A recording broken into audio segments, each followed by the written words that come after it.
Hey everyone, welcome back to another video, and today I'll be talking all about my merchandise role on my recent Disney College program. So I was on the Disney Cultural Exchange program. I did it for the summer of 2017 and also the summer just gone, 2018, and my role was merchandise. So basically my program is a kind of Disney international college program, so we are just out there for around 2 to 3 months, so it's quite a limited time, but we still get the same kind of experiences as people on the regular DCP. It's just a lot shorter, so there's a lot less time to do everything. So like I said, I was in merchandise and my home location was World of Disney. So that is in Disney Springs, and that includes the huge World of Disney store and also right now the slightly smaller store they've just had called Disney Corner, where they have the princess dresses, the Pixar and the kids clothing. So they've kind of put that into a temporary store while they're renovating or reimagining World of Disney. So as a merchandise cast member, you are globally trained, which means you can work anywhere throughout the Disney resort provided you have the training. So some places like confectionery require food safety training. Some places like in the resorts you need alcohol training, stuff like that. But other than that, you can basically trade your shifts to work anywhere, because it's pretty much, you know, like merchanting, standing at a register, checking guests out. Like, you could basically just work wherever you want to work. On my last program, I was too nervous to trade any of my shifts because I was quite new to the company and I just kind of wanted to stay put. My old location on my old program was in the theatre district of Hollywood Studios. We already had 9 stores in just that one location, so I kind of had enough to be getting on with. But this program, I went into it knowing that I wanted to trade my shifts to work other places to try and hopefully do all 4 parks. However, when I arrived for my second program, I quickly realised I didn't really like where I had been placed. I don't really want to say too much about that experience because, I don't know, I try not to be negative. But basically what I did was traded a lot of my shifts to work in new places, meet new people, have new experiences, all that fun stuff. So how trading works in Disney for merchandise, there are these massive Facebook groups. There's one for all merchandise, there's one for each park, I think there's one for Disney Springs as well, and most locations have their own as well to just trade shifts for, like, if someone wants an earlier shift or a shorter shift or whatever. So I joined all these groups, and pretty much on Sunday, so at Saturday midnight or like Sunday morning, the schedule goes up on the hub, which is where we can check our schedules and points and stuff like that. After that happens, these shift trading pages basically go insane because everyone's posting trying to trade their shifts for different hours, new locations, different days, whatever. So what I would do Sunday morning was basically comment on like every post with the shift that I would like to trade that person with and hope that eventually I would get some trades. I actually ended up working in 15 different locations in 22 stores. So the locations can have multiple store locations you can work at. Like my old location at Hollywood Studios, you had a thing called The Loop where you basically worked like 5 different stores in one shift going in rotation. But yeah, 22 different stores, 15 locations. I worked all 4 parks and obviously Disney Springs. I didn't do the water parks, which I'm gutted about because I wanted to, but the shifts were never seeming to go there. So when you do trade a shift to work in a new location, you are an EHH cast member, which means extra hours hotline. So sometimes shifts get put up on the hub as like a shift you can pick up that's extra on top of your regular schedule. I never did that. I just traded the shifts for, you know, the ones I didn't want, but you can pick up the shifts. So when you go to this new location, you go to a coordinator or a leader and you ask them to put you in the system so that way you can use the registers. And then they give you a little tour of the facility and tell you any like special items or things you need to know, commonly asked questions like where the nearest restroom is and stuff like that, and then you are good to go. So what I'm going to do now is basically rank all of the locations that I worked from best to worst, and talk about my experiences in each one. I have no idea how long this video is going to be. It may end up being 2 parts, but yeah, that's what I'm going to do, and hopefully this will be interesting or helpful for people if they get placed in one of these locations to have a little snippet of what it's like from an EHH perspective or just generally. So my favourite location that I worked across my whole programme was Mouse Gear, and that is the big box store in Epcot. So as you come into the park, you go past Spaceship Earth, and then it's like on the corner on the left next to the big fountain. Firstly, I love Epcot as a park. I love the vibe of it. It is super chill and relaxed. And Mouse Gear was kind of the same. Like, it's the massive store there, but it is no Emporium. Like, there's nothing too crazy like that.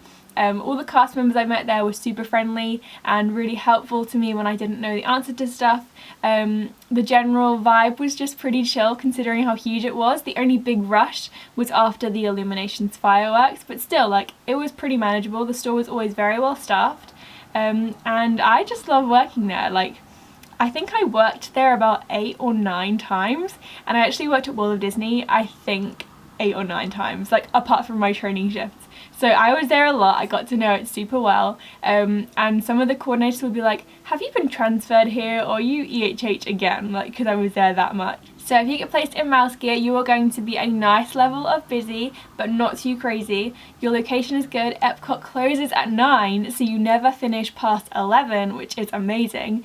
The C bus that you get from Epcot to housing, the first stop is at Chatham, and it literally takes like 15 minutes. Literally the only negative I can think of for Mouse Gear is that there are some tunnels underneath Epcot, kind of like Magic Kingdom, but nothing like Magic Kingdom, and they're a bit dingy and dark, and also Mouse Gear as a whole, you don't really see any daylight. Like, it's completely inside, there's no windows, so that's the only like down points I can think of for Mouse Gear. Other than that, it was an amazing location and I loved it there. My second favourite location that I loved was Bonjour Gifts in Fantasyland, the new Fantasyland.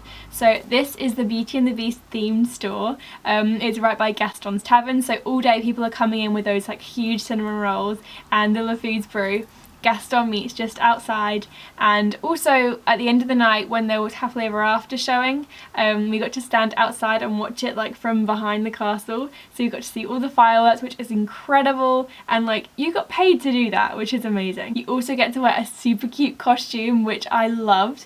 It's proper like themed, and you have like the whole, I was a bit worried like looking at all the different pieces, but it's just like one top and one skirt, it just goes on. It's pretty heavy, I have to say. That's the only downside, and also another downside to that place is people are coming in with their cinnamon rolls and you can't eat one. However, it also has a lot of little girls coming in who have just done Bibbidi Bobbidi Boutique, so you get to see group princesses all day, and you also have a lot of people who have Be Our Guest reservations coming up, so you can get them excited about that. I had one really cute interaction with a little girl who came in all dressed up as Belle, and she was like, oh my god, we're gonna eat in Belle's castle, and I was like, oh, this is amazing, princess, like, are you looking forward to it? And she said how her favourite character was Beast, and I was like, I was like, you know what, I might be able to maybe talk to Belle and see if maybe we can get Beast to come along to dinner for you, just to meet you, because Beast actually does meet at that character meal for dinner, so I knew that was going to happen, but the princess was like, yeah, that would be so cool, so got to make a little magic there. But yeah, great location. I would say one downside was that the break room is the Mouseketeria, and it is about a 5-minute walk to get there. But there's only 3 people working in that store at one time, and you do get a 5-minute walk time to get to your break. So someone gets the break for you, you give it to them, and then, you know, the walk time is included, so your break ends up being like 35 minutes long, kind of.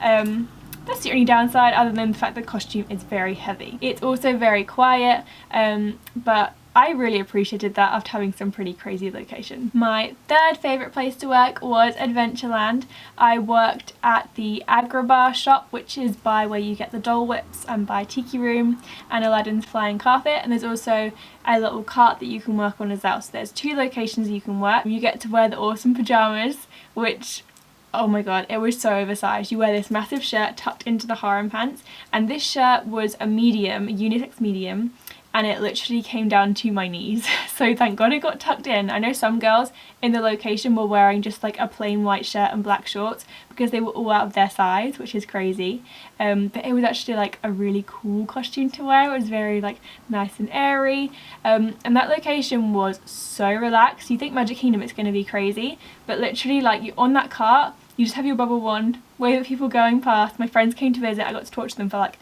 45 minutes because we barely had any guests.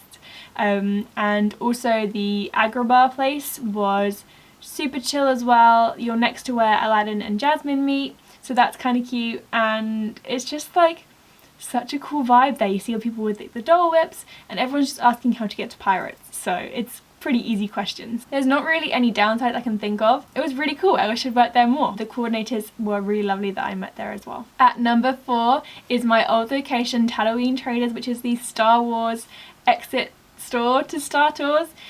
So in Hollywood Studios you come off of the ride and that's where you exit to, and basically I adored working there last summer. You get to build lightsabers for a living, you get to interact with young Jedi, and I got to be out with all my old friends, so that was fun. Not all of them, I got to be out with some of them because a lot of my friends were CPs, so you know, they swap out. But I got to be out with some of my favourite coordinators, which was really lovely, and it was just like nostalgic for me to be back there. If anyone gets placed in the theatre district of Hollywood Studios, you are very, very lucky because it's an awesome place, and I will link to my video talking about the merchandise role I did last summer because I talk a lot in detail about what you do in that whole area. Number 5 is going to be Main Street East, and that of course is Main Street of Magic Kingdom. So when you walk into the park, on the left is the Emporium down that strip to Main Street to the castle, and then on the right is Main Street East. So Main Street East is that whole strip with confectionery, and I was placed in, I think it was called Zone 3, and that included the Uptown Jewelers where they sell the Pandora and the Dooney and Burke bags, and it also included the Main Street Cinema, I think it's called, which has the collectibles and the art and stuff like that. The sun is really like coming on over here, isn't it? So of course for that you're going to be wearing the plaid skirt and the cute shirt to tuck in, and I put that on and instantly I was like, I can see why people feel so cool when they get placed here because it was such a cute costume. I had some awesome interactions with guests there because it's actually really quiet, which was weird. I thought Main Street would be crazy, but it didn't really get that much through traffic because people come in there with a purpose, like they're gonna purchase this big item, this bag, or you know, Pandora charm. People don't really browse there like they do the Emporium, so I love working there. Cast members were really friendly to me, and yeah, the only thing I struggled with as an EHH was you're expected to just do everything like everyone else, so finding the guests the jewelry they want. So we have these cabinets which have the rings and necklaces and stuff like that, and then underneath there's going to be some drawers where you have to root around for them and find the size that they need and things like that. I had no jewelry training, but I still had to do it. Just you get this key to open it all up, and there's different sizes of rings that I literally didn't have a clue, so there was a lot of learning on the job there, but that's kind of the fun of EHH. At first that terrified me, then it became exciting. At number 6 is going to be the Loop, which was in my old location theatre district, so again I'm going to do just a link to the video to tell you all about working there. I love working there. The only thing was I had a bit of a disaster on the way home from that shift in that my phone broke from a rainstorm. So that is why it's a bit further down the list, because my experience this summer was a bit tainted by that. Up to number 7 now, right in the middle of the list, is going to be Sunset Boulevard. So I worked in the store that used to be Sweets Bells. So as you turn into Sunset Boulevard directly on the left, it's become renovated into a Pixar store basically. And I picked up a stocking shift there, so I was assigned the left side of the store, which was all Toy Story. And it's a pretty small store, so I was like, 2 stockers for this one store, like are we really gonna have much to do? I tell you, I didn't stop. I spent 6 hours doing my cart in and out of that stockroom, round and round in circles, getting all the Toy Story merchandise for the new Toy Story Land. It was very busy, but I enjoyed that constant flow because the time went by really, really fast. One negative of working in Hollywood Studios is how the breaks work. So the different parks actually operate differently for breaks. So I know for Epcot, when you work 6 hours, you get a 30-minute break, but then for Hollywood Studios and Animal Kingdom, you just get 15. Disney Springs is the same, you get 30 for a 6 hour. So that's a bit different and something to bear in mind because you are getting paid for that break. So yeah, you get to wear the cute polka dot costume for that.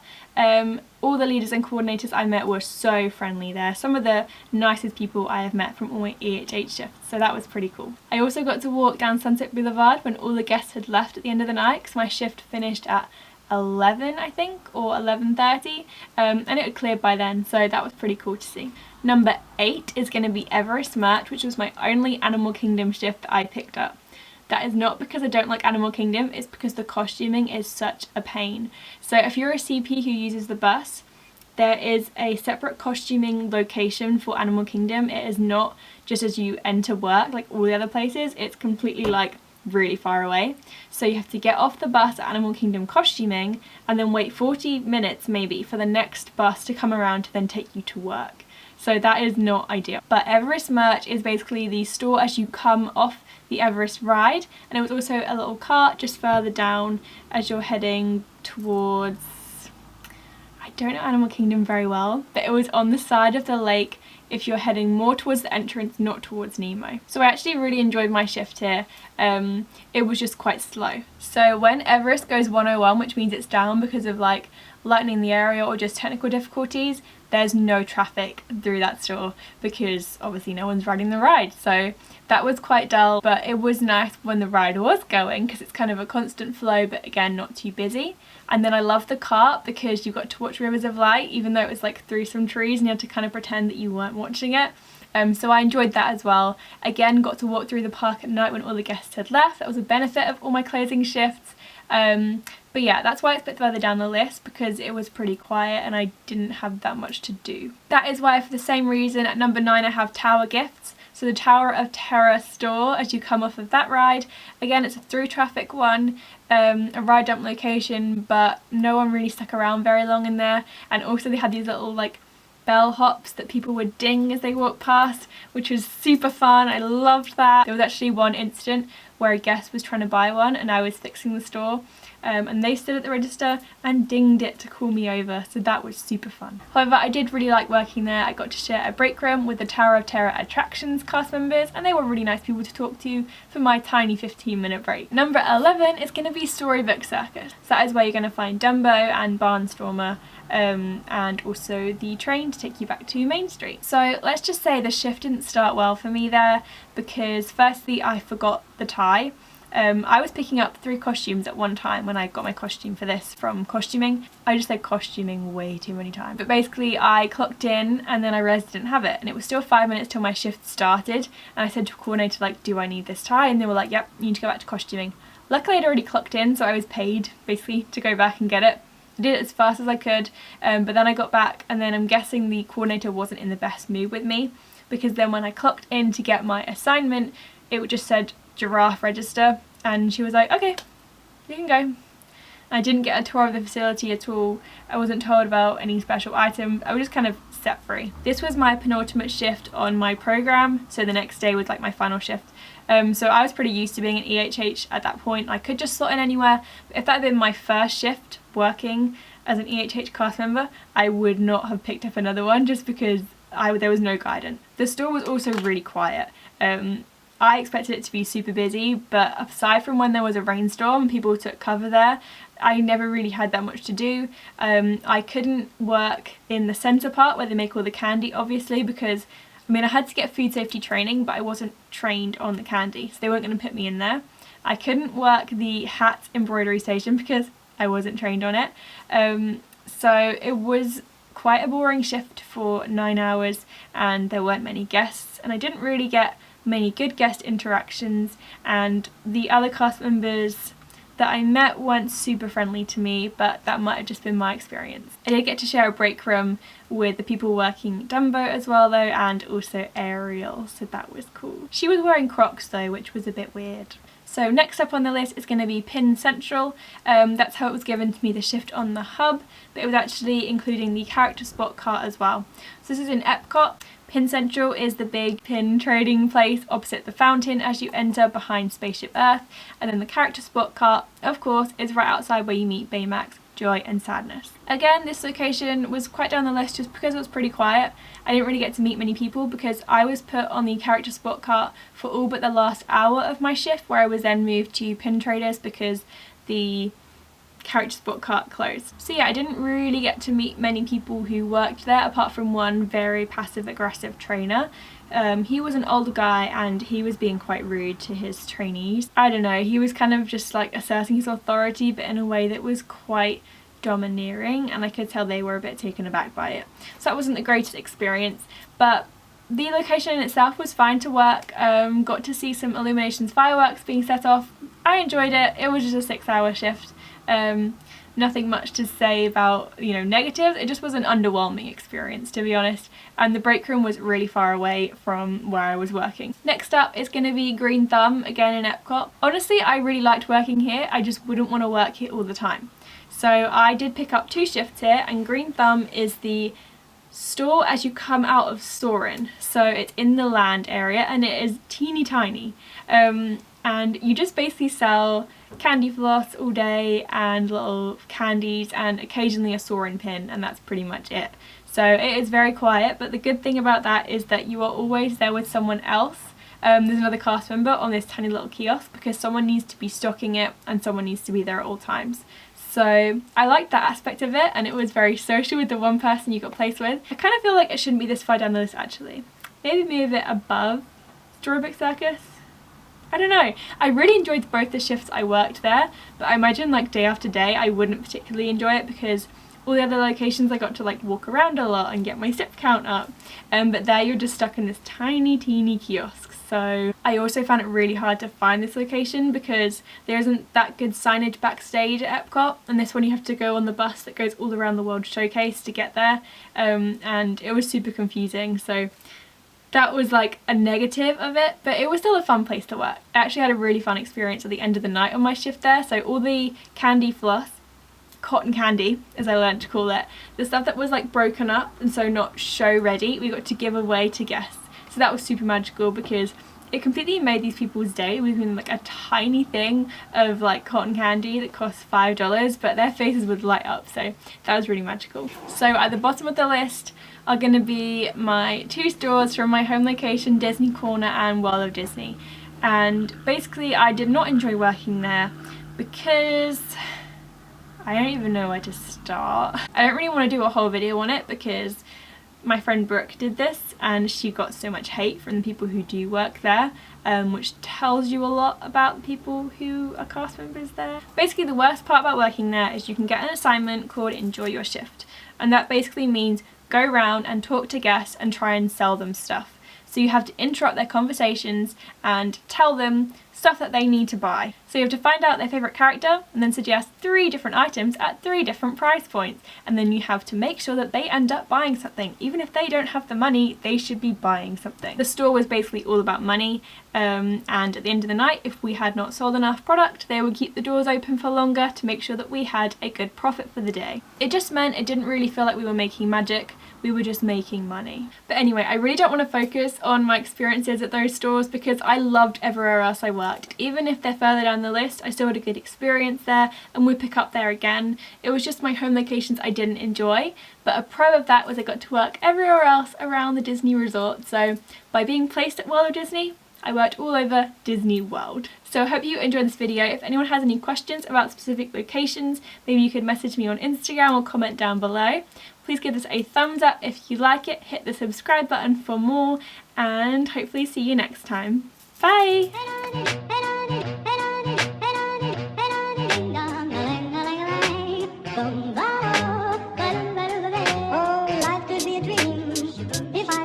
Up in paradise up above, if you would tell me